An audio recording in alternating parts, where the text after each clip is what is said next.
Today, we're going to explore how to log into your iCloud email on an Android device. If you're switching from an iPhone or just need to access your iCloud email from an Android, I've got you covered, so let's get started.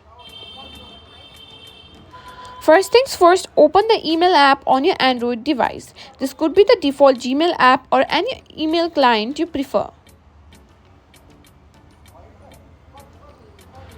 Now, go to the settings within the email app and look for the Add Account option.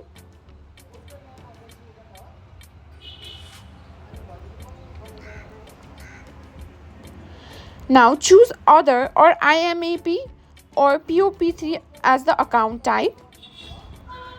Here you can enter your iCloud email address and tap Next. You'll be prompted to enter the incoming server settings. Use the following details.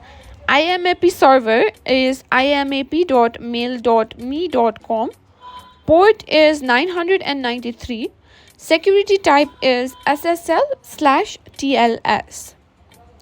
Now enter your iCloud email password. For the outgoing server settings, SMTP server is smtp.mail.me.com. Port is 587. Security type is STARTTLS. Tap Next and then Done or Save. Your iCloud email should now be set up on your Android device. And that's it. You should now be able to send and receive emails from your iCloud account on your Android device.